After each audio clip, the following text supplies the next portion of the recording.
বৰক্ষেত্ৰী মহাবিদ্যালয়ত অনুষ্ঠিত হোৱা 2025-26 ইংৰাজী বৰ্ষৰ ছাত্ৰ একতা সভাৰ সাধাৰণ নিৰ্বাচনত মই সাধাৰণ সম্পাদক পদত প্ৰতিদ্বন্দ্বিতা আগবঢ়াইছিলোঁ।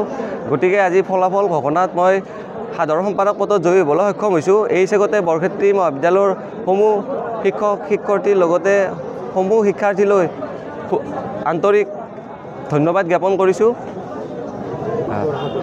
কৰি যাওঁ গতিগত দিনবিলাকতো মই ছাত্ৰ ছাত্ৰীসকলৰ মাজত থাকি কাম কৰি যিমান দূৰ পাৰে কাম কৰি আহিছিলোঁ আৰু অনাগত দিনবোৰতো ছাত্ৰ ছাত্ৰীসকলৰ মাজত থাকি তেওঁলোকৰে সেৱক হিচাপে থাকি কাম কৰি যাম। হয় বৰক্ষেত্ৰী মহাবিদ্যালয়ত এটা ছাত্ৰসকলৰ বাবে নিজস্ব ভইচ কমন ৰুমৰ অভাৱ বা শ্ৰেণীকোঠাৰ প্ৰয়োজন অনুসৰি উপযুক্ত শ্ৰেণীকোঠাৰ অভাৱ। গতিকে সেইবোৰ সমস্যা মই সমাধান কৰিবলৈ চেষ্টা কৰিম। লগতে আছুৰ সমৰ্থিত প্ৰাৰ্থী সভাপতি উপসভাপতি সহ প্ৰায় আমি 9 গৰাকী প্ৰাৰ্থী বিজয়ী হ'বলৈ সক্ষম হৈছোঁ। আছুৰ সমৰ্থিত প্ৰাৰ্থী সভাপতি উপসভাপতি সহ প্ৰায় 9 গৰাকী প্ৰাৰ্থী আমি বিজয়ী হ'বলৈ সক্ষম হৈছোঁ। এই চেগতে বৰক্ষেত্ৰী মহাবিদ্যালয় আছুগতক আন্তৰিক ধন্যবাদ জ্ঞাপন কৰিছোঁ।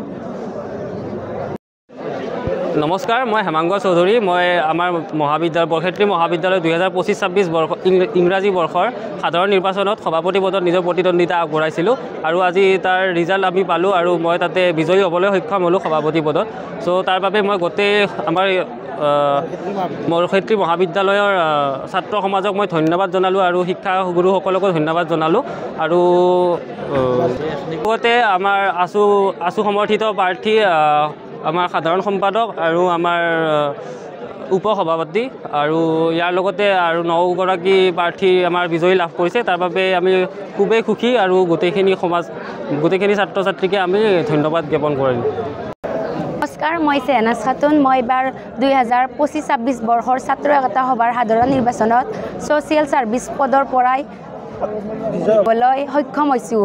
সেয়েহে বহুত ভাল লাগিছে আৰু মোৰ যিখিনি মানে ছাত্ৰ ছাত্ৰীসকলে বহুত সহায় সহযোগিতা কৰিছে তাৰ বাবে ধন্যবাদ জ্ঞাপন কৰিছোঁ।